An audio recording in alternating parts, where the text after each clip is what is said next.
naka def yow foo joxee mbaa def la suma tool balaa wari woon man de man faa tehi man yaa ngi toog di daa dégg son man faa tehi di man suma tool bi fa booy baaxatul xanaa doo dee use engrais fertilizer ndax man loolu yow bu wuti ko foofu faa tehi dem ca dépôt ba dafa wuti fa sori gis nga mbayum léegi boo amul fertilizer du baax de engrais kenn jëndeetu ko ci def boo ko jëlee ci dépôt foo koy amee kay yaa ngi doog a ñëw xam nga Reliance banque bi ñuy wax Reliance faa koy dégg waaw kay gis nga boo demee Reliance ci boppam foofu ngay fayee saako yi nga bëgg nu mu toll nga fay ba pare ñu jox la sa receipt gis nga receipt boobu ñu lay jox moom ngay yóbbu nag ca dépôt ba kon fu ne ko dem ci dépôt ba te yóbbu la kay doo ko am déedéet fu ne su ma jógoon su ma xaalis ba dem ci dépôt ba dama am déedéet doo am foog nga dem Reliance fay ba pare waaw soo ko dem nag ak sa receipt ca dépôt ba waa Gambia Granite Corporation lii la ñu wax yow fi ne fa nga jëm ni la waaw fa laay dem ni kon kay ni jàmm jox la nga jëndaaleel ma ay yow ma de fi di saako doon yàgg te dama ko xam maa la ko wax de boo xàggee jëndaaleel ma mbokk yi nii lañ ko bëggee waa Gambia Granite Corporation ñu ne saako engrais $700 dong lay jar muy juróom-ñaar téeméeri dalasi rek yomb na lool daw leen Reliance bu leen gën a jege si PMS tam dañuy jaay comme ni ko Reliance di jaayee boo fa demee dinañ la jaay te engrais bii pour réew mi kese la bëgguñ mu génn réew mi.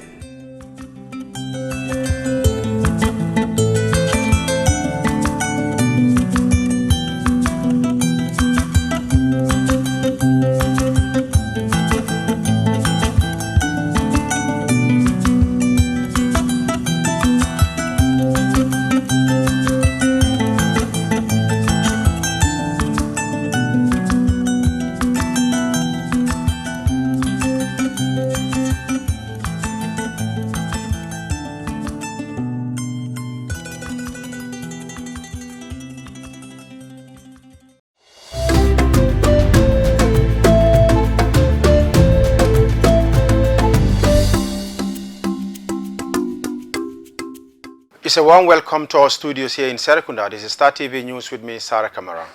In the headlines tonight, Imam Babali apologizes to Gambian Muslim and debunks allegations. The Gambia confirms 4 new cases of COVID-19. The People's Progressive Party aims to form alliance with another party if their visions tally. The OIC Gambia Road Committee on Tuesday visited some public reserve lands, IMAG for car parks, markets, etc. in the West Coast region. And on the international scene, UN Syria envoy warns of nationwide economic crisis. France reinforces police in Dijon to stop gang violence. India says 20 soldiers killed in border clash with China. Those were the headlines, and now the news in details.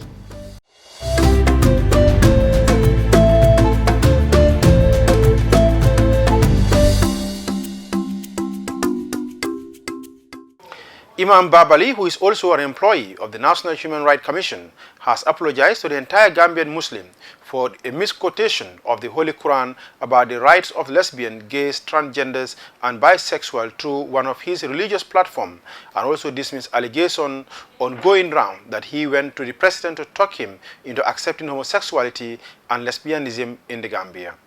Dado Cham has rest of the details.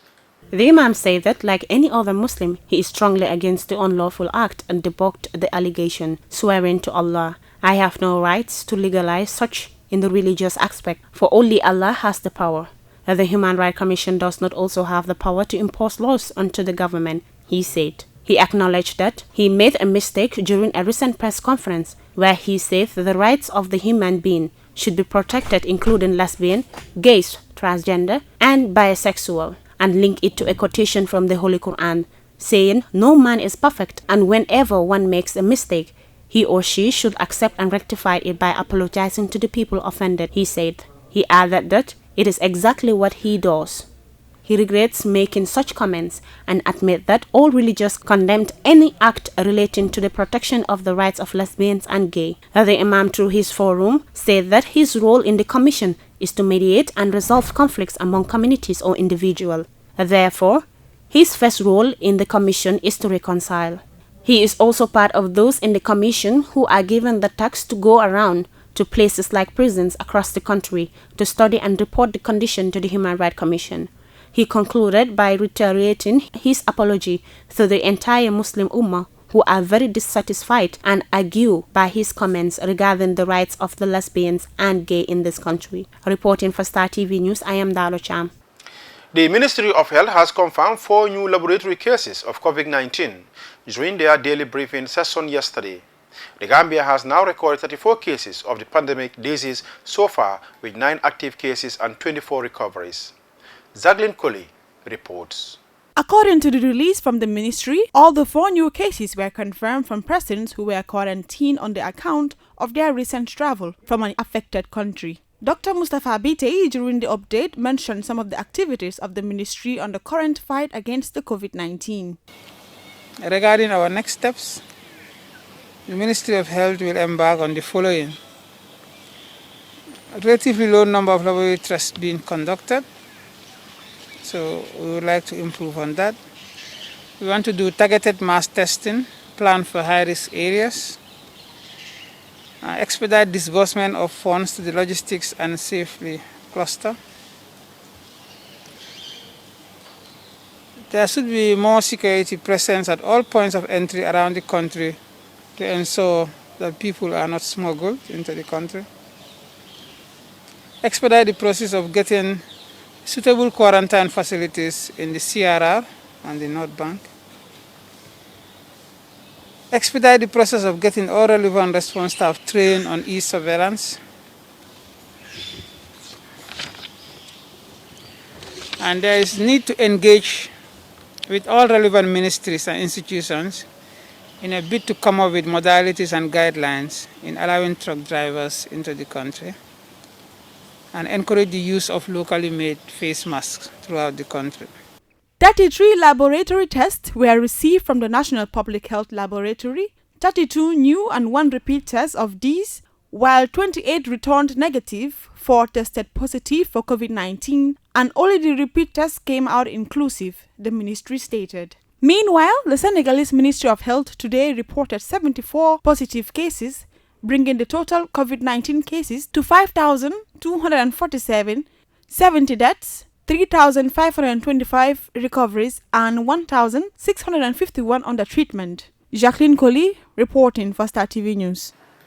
Papanjai, who became the leader of the People's Progressive Party PPP about 2 years ago in an interview with Star TV, said that his aim has always been strengthening the plans and passion of the party by engaging young people.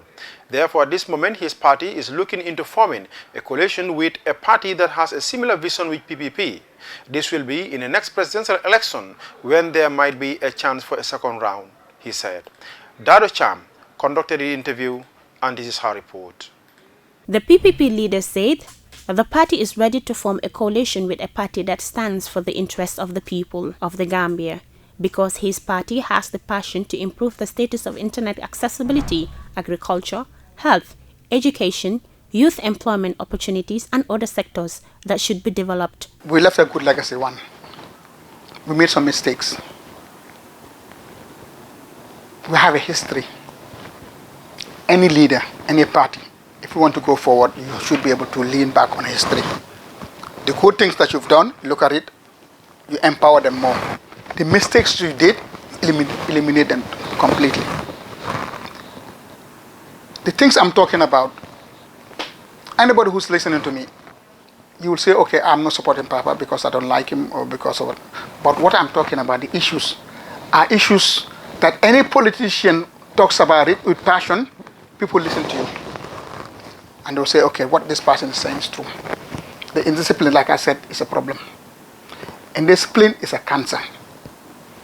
And the discipline starts with our oneself. How do we make sure that Papanja as an individual, my daughters and sons as people, how do they become disciplined people? What does it take to be a nationalist? What do you understand separation of power? What is corruption? What leads corruption? What is nepotism? What is tribalism? You start at the primary school. Yes, our cultures will preserve it and promote it. But in the interest of the Gambia, we have to look at it and talk about it. He added that It is sad some people use the statement, the PPP government did not do anything in this country. But if people look deep into the aspect, they will see there are so many projects and achievements the PPP started that other governments are completing today. Then my target was really to look at the structures and to strengthen the structures, and then to start to engage the young people so that they understand the values of PPP, they understand the achievements of PPP, because if you look at for the last 22 years, there was a system whereby all the achievements of PPP were suppressed, and it was instilled in the minds of the Gambians that PPP never did anything. So it's my job to unravel that and let people know that PPP did actually did a lot. In the issue of the homosexuality and lesbians in the Gambia, Mr. Njai said that it is not important to discuss it due to the fact that it is strongly against the laws and religion aspect of this country. Reporting for Star TV News, I am Dado Cham. In a press release sent to Star TV, the OIC, in its effort to relocate roadside vendors and businesses with minimal disruption ahead of road construction in the Greater Banjul area, the management of the Gambia OIC Secretariat and members of the subcommittee facilitating the road project implementation on Tuesday, 16 June 2020, conducted an inspection tour of public reserve lands IMAC for car parks, markets, and other commercial and social amenities in the West Coast region. Members of the Road Reserve Committee include the National Road Authority, Ministry of Lands, NAWEC, GAMTEL, NDMA, Kanifi Municipality, Brikama Area Council, and other stakeholders. The tour is part of ongoing effort to smoothly facilitate the relocation of roadside vendors, truckers, motor car dealers, among others, ahead of the forthcoming road work in the OIC Gambia Project Impact Zone, including the Bati Hadil Highway and other strategic routes across the Greater Banjul area. The Chief Executive Officer of the Secretariat, Mr. Yankuba Diba, described the exercise as a necessary step to providing support and alternative to all people and businesses that will be affected. As part of its effort to prepare the country for the OIC Head of State Summit in 2022, OIC Gambia has secured funding to construct 20 new urban roads and expand the Bati Halil Highway into a dual carriage road of 2 lanes on each side alongside a pedestrian walkway. The head of Brands and Communication, Fali Fadera, said that Tuesday exercise marks the beginning of a comprehensive program to consult and cater to the needs of life and livelihood that will be affected by their work. The release ends. Malum ni nan kuwol fo jaxalo wata bay ngi ko ko jande ak jire na fi fo be fela be fata fi fo be fata malum be kel nyami jang ha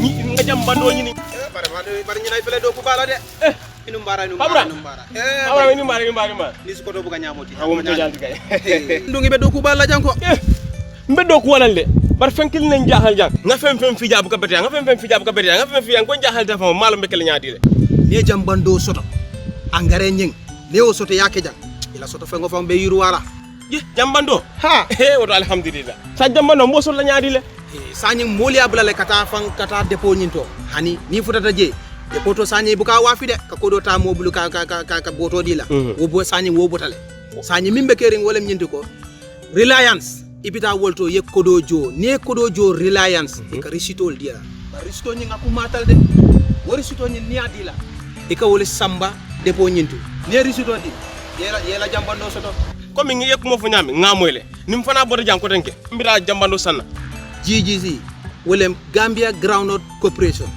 wolle be mararen nyin jambando la kola ando ila nyin jang ngalo ne nyin jambando ni yake jang ifam ba fala nyela tumondo bar be jambando xel fana ngaji be nim bodo ya mbita wolto mbita sekro direct nim tara je rek be jambando sanna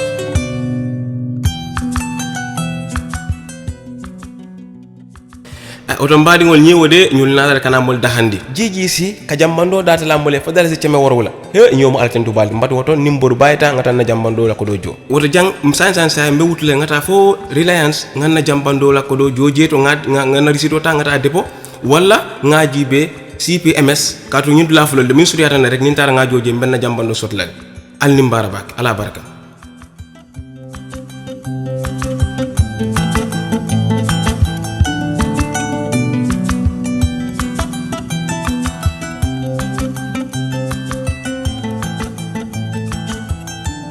Hey, alhamdulillah. Nyomu ala tan Dubai.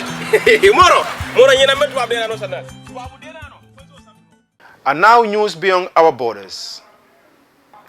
The United Nations Special Envoy for Syria says he hopes to start the next round of talks between the country's warring sides by late August, as he also warned its economic situation was increasingly desperate. During a briefing at a virtual session of the UN Security Council on Tuesday, Geert Pedersen detailed the devastating impact that Syria's economic collapse is having on civilians. Al Jazeera James Bay reports from UN headquarters in New York. The Security Council's monthly meeting on Syria was dominated by discussion of the deepening economic crisis.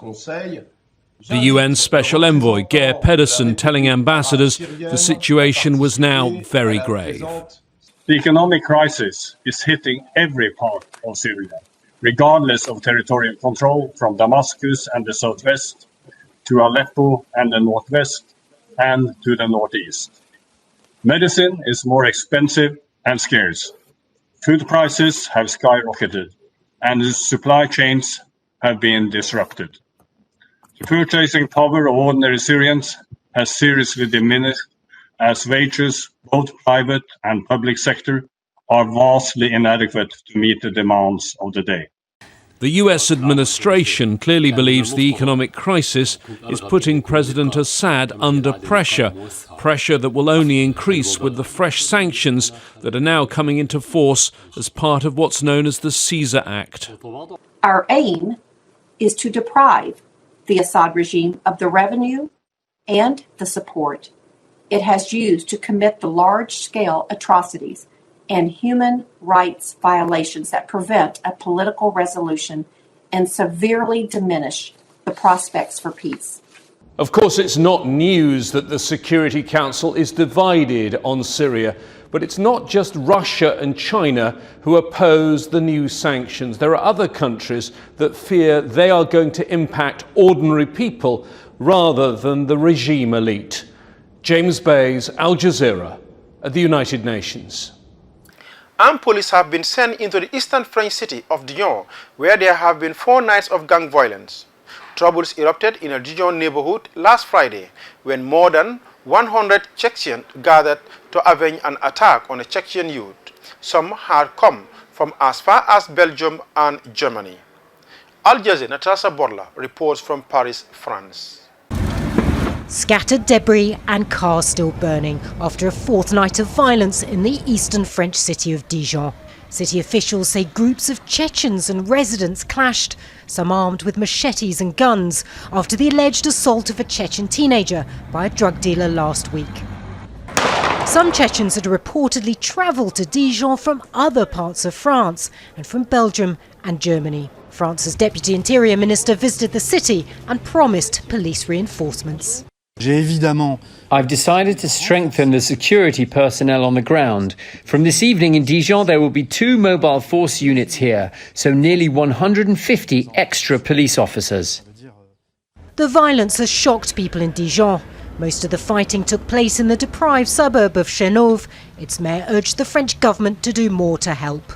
This involves rival gangs, armed groups who take justice into their own hands, and along with my colleagues I am asking for human resources, I am asking for police, I am asking for justice, I am asking for specialist educators in our territories, so that we can work on the root causes of this. City officials hope that the extra police officers will calm the situation and end days of what appears to be brutal score settling. Natasha Butler, Al Jazeera, Paris. The Indian Army says 20 of its soldiers were killed in fighting with Chinese troops along their disputed border late on Monday night. It is the first time deaths have been reported during the standoff between the two countries in decades. Al Jazeera's Charity Bills reports. In the remote western Himalayas, there is little evidence of what led to Indian and Chinese soldiers engaging in a deadly brawl at their border on Monday.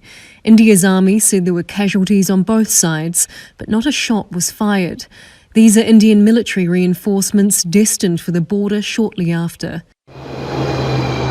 India and China share the world's longest unmarked border. In recent months, both sides have upped their military presence, tensions increasing over who owns what land. The border has been disputed since India and China went to war in 1962.